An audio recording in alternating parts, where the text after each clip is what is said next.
Hello guys, my name is Meenakshi and welcome back to my YouTube channel. So guys, आज हम discuss करने जा रहे हैं कॉम्बिनेशन रिएक्शन के एग्जाम्पल। फर्स्ट एग्जाम्पल हमने पढ़ लिया है, अब हमारा है second example, burning of coal, कोयले का दहन। जहाँ पर भी आपको कोयल लाइक दहन दिख जाए, बर्निंग दिख जाए, तो वहाँ पे हमेशा ये ध्यान रखना है ऑक्सीजन गैस ही होगी, क्योंकि ऑक्सीजन गैस की प्रेजेंस में ही किसी भी जो कंपाउंड है, किसी भी मॉलिक्यूल का जो दहन होता है वो ऑक्सीजन गैस की प्रेजेंस में ही होता है। सो हमारा एग्जांपल है बर्निंग ऑफ कोल। कोल आपको पता है कार्बन को हम बोलते हैं, तो ये सॉलिड फॉर्म में होता है हमारा, सॉलिड फॉर्म में। और ऑक्सीजन हमें पता ही है, जो एनवायरनमेंट से ऑक्सीजन होती है वो गैसियस फॉर्म में होती है। कार्बन की जब ऑक्सीजन की प्रेजेंस में रिएक्शन होती है तो हमारा प्रोडक्ट बनता है CO2, कार्बन डाइऑक्साइड। सो ये कॉम्बिनेशन, ये हमारा सिंगल प्रोडक्ट बन गया। अब हम देखते हैं फॉर्मेशन ऑफ H2O। H2O का निर्माण किससे होता है? H2O को देख के ही पता चल रहा है कि यहाँ पे क्या तो हाइड्रोजन होगा और ऑक्सीजन होगा, इन्हीं दो के कॉम्बिनेशन से बन सकता है। तो हाँ बिल्कुल, यहाँ पर हमने लिया है हाइड्रोजन देन ऑक्सीजन, दोनों ही गैसियस फॉर्म में हैं। जैसे ही रिएक्शन करेंगे H2O का निर्माण हो जाएगा, वाटर बनेगा। ये मैंने बैलेंस करके लिखी हुई है ये रिएक्शन, आप ध्यान से देख सकते हैं यहाँ पर। और H2O हमारा होगा लिक्विड फॉर्म में। देन हमारा आता है बर्निंग ऑफ नेचुरल गैस।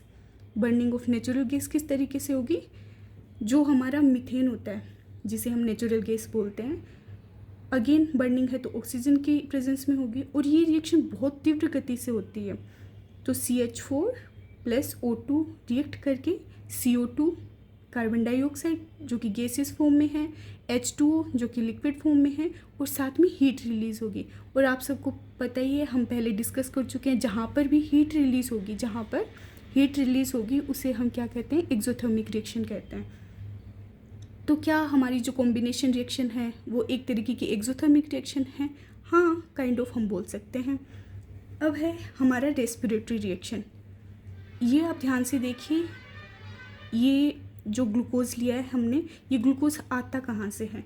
जैसे ही हम कोई भी फूड इनटेक करते हैं, जैसे कि हमने कोई फूड इनटेक किया, फूड इनटेक करते हैं तो जो हमारी डाइजेस्टिव क्रिया होती है, जो कि पाचन क्रिया होती है, उसमें फूड को स्मॉल पार्टिकल्स में कन्वर्ट कर दिया जाता है। फिर वो जो पार्टिकल्स हैं वो किसकी फॉर्म में होते हैं? कार्बोहाइड्रेट की फॉर्म में होते हैं। ग्लूकोज आपको पता है, ग्लूकोज एक क्या है? कार्बोहाइड्रेट ही तो है। और हमें पता है, हम जो ग्लूकोज, जैसे ही हमारी एनर्जी डाउन पड़ती है तो हम क्या लेते हैं? ग्लूकोज लेते हैं। ग्लूकोज लेते ही हमें इंस्टेंट एनर्जी मिलती है। तो ये एक्वस फॉर्म में होता है। और ऑक्सीजन जो हम इनटेक करते हैं उसके साथ मिलकर, ग्लूकोज ऑक्सीजन के साथ मिलकर कार्बन डाइऑक्साइड का निर्माण करता है, H2 की फॉर्मेशन होती है एंड हीट रिलीज़ हो रही है। यहाँ पर आप देख सकते हो हीट रिलीज़ है, इट मीन्स ये भी क्या है? एक एक्सोथर्मिक रिएक्शन है। अब हम इसे बैलेंस कर देते हैं।